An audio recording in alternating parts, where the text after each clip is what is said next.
Okay, ito yung ating point of sale na pwedeng online, pwede ring offline na gamitin.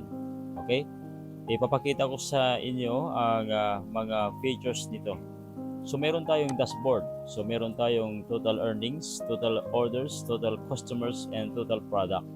So dito makikita natin merong mga statistics dito, order, at saka summary, sales summary. Alright? Pababa, dyan makikita natin. Dito sa baba, makikita natin dito yung mga products na pwede nating ibenta online. Meron tayong products dito. Okay? So, makikita nyo dito, merong mga action dito na button. Kung i-view ninyo, makita nyo dito yung information ng product, yung image, yung variation, at marami pang ibang option tulad ng barcode. Pwede nating i-print yung barcode. Okay? Kung i-print natin yan, ganito ang magpapakita. So, nandun yun. Okay? Purchase. Dito tayo sa purchase. Meron tayong action button din dito. Yung edit, delete, at saka add payment at view payment.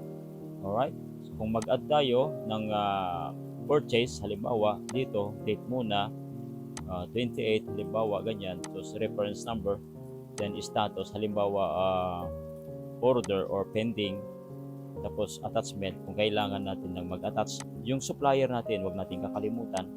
Tapos yung product ngayon. Yung product, i-search lang natin na ganyan. Tapos ilang quantity yung ating o-orderin. Halimbawa, dalawa. Yan. Okay? So, meron ding damage. Pwede nating ilagay sa system yung mga damage na mga product natin. Yung stocks. Makikita natin dito kung ilang quantity yung ating mga stocks. At ang napaka-interesting dito ay yung POS at saka orders. Kasi sa POS, ito yung POS natin. Okay? Pwede nating i-search through barcode, tapos i-select natin yung customer natin. Okay? At kung meron tayong mga by category, pwede rin naman. Okay? Pwede rin namang by brand. Halimbawa, ganyan. Chicken. By brand. Halimbawa, ganyan. So, i-reset. Meron din tayong tawag dito,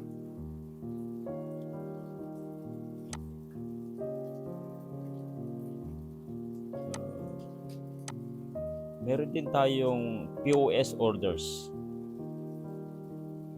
Online orders.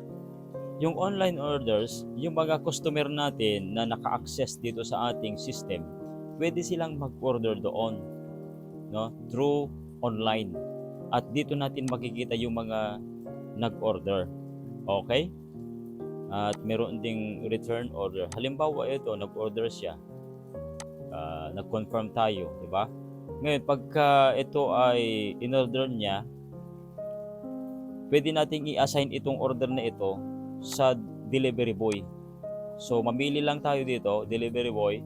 Halimbawa si Ravel Khan. O kaya ay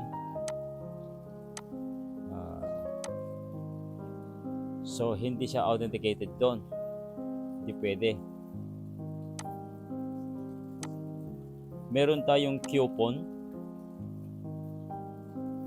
Ito ay pagbibigay discount sa mga bumibili. Promotion. Meron tayong product sections. Okay. Trending items. Meron tayong post notification. Pwede natin bigyan ng notification dun sa ating mga customer at subscribers. Meron tayong administrator. Meron tayong delivery boy. So, yung mga delivery boy natin, pwede tayong mag-add dito. At saka, merong zone. Okay? Ano ba yung cover ng kanilang pagdi-deliver? Halimbawa, sa San Juan lang, o Dolores, o kaya sa Lagangi lang, or buong Abra. Yan, pwede. Sa customer naman, yan, halimbawa yung customer natin may walk-in, meron tayong employees, ganun din. Okay? Meron din tayong transactions information dito. Meron tayong sales report. Itong sales report natin, pwede nating i-filter dito, no? By pending, halimbawa by confirm, yan. May status, paid ba yan? Clear natin. Halimbawa unpaid,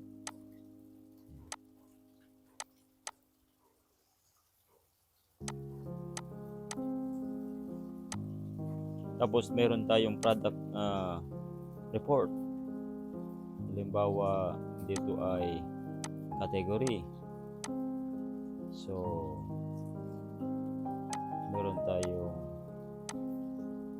mga press and proofs na ganyan. Dito sa credit and balance, makikita natin dito itong balance niya, wala, zero balance na. At saka sa settings, dito sa settings makikita ninyo mayroong mga delivery zone dito, no? Pwede tayong mag-add ng delivery zone. Latitude and longitude lang naman ang kailangan natin. Paano gawin 'yon? Malalaman natin sa mapa, no? Makikita natin sa mapa yung latitude at saka longitude ng mapa. At yung delivery, halimbawa 5 km, ang charge ng per kilometer ay 2 pesos halimbawa, or 5 pesos, depende. At saka yung minimum order halimbawa ay 50, tapos activate address. Alright? Halimbawa barangay Silet, then save. Ganun lang. Meron tayong mail, OTP, notification alert. So, meron tayong pang email, meron ding pang SMS at saka post notification dito sa ating system. Social media, yan, pwede tayong maglagay ng social media, Facebook, YouTube, Instagram, Twitter at iba pa.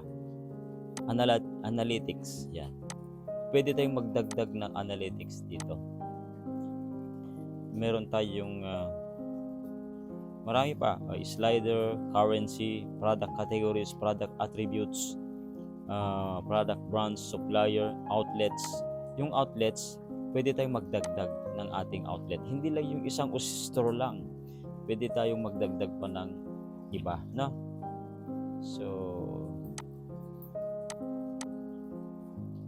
meron din tayong benefits. Yung mga benefits, units, taxes, pages, role, and permissions. Halimbawa yung ating mga user, halimbawa yung delivery, ano ang permission nito? Delivery boy. So ano ang permission niya? Hindi siya nakalagay. Mag-add tayo, halimbawa delivery boy. So permission stop, edit, ista. Okay. So yung rules, meron tayong SMS gateway. So meron tayong ito mura lang to yung bulk SMS.